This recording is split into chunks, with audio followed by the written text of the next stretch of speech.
ponosimo njih.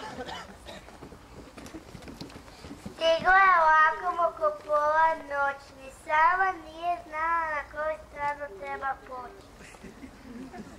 Ima jednu hrvatsku riječ koju nije znala, to baš nije nikako šala. U srcu svome velikome, dobrom Bogu se pomolila i odmah je potrebnu pomoć dobila. Koliko je nam dobro željezničar. U Leskovačkog brega Venerom je svojim osvjetlovao put dok su na nebu sjele zvijezde i mjesec žut. U Americi velikoj susrela je naše Hrvate dok je gledala kako se za koru kruha snalaze i pate. Željela je u svom redu i sestre i hrvatske sestre imati da se za svoj narod mogu moliti i brinuti. Božje srce mnoge je djevojke na svoje njive zvalo i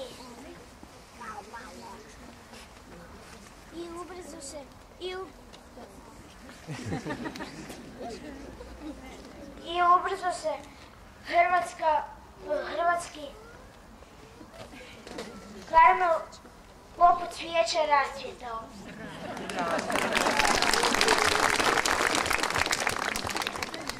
Gospodarstvo veliko u Leskovcu sestre su dobile, djecu su odgajale i Bogu svome žrtvice darovale. Ko anđeli Boži na ljudima su bdjele, posjećivale obitelji i onda kada to nisu smjele. Mnoge sestre u Leskovcu našem su živjele i bile, uspomene lijepe u srcu mnogih su ostavile.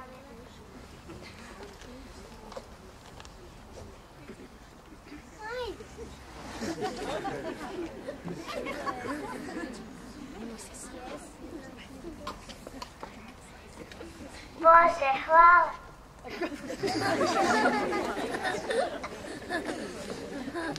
Na naše leskovačko mjesto malo, to se tvoje bistro okno. Baš u njega zagled.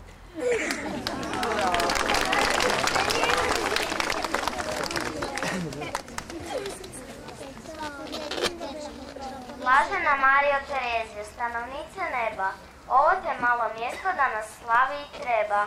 Preporučamo se svetom zagovoru tvom, čuvaj naš Leskovac, sve ljude, svaku kuću i obiteljski dom.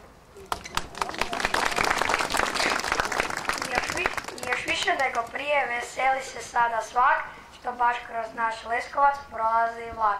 Svaki putnik koji će na ovoj stanici ići dalje ili će baš ovdje stati, svoju nebesku pomoć Blažena Terezio ti mu ne uskrati.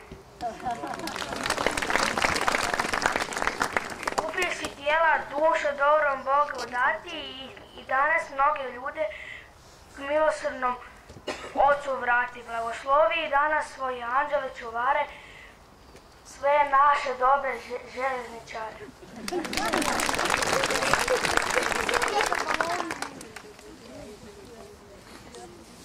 Veselo je danas Leskovačko mjesto cijelo, veliko je to i posebno Božje djelo. Daj da životom svojim našu blaženicu slijedimo, da poput nje Boga u svima gledamo i ljubimo, da Bogu u svima služimo.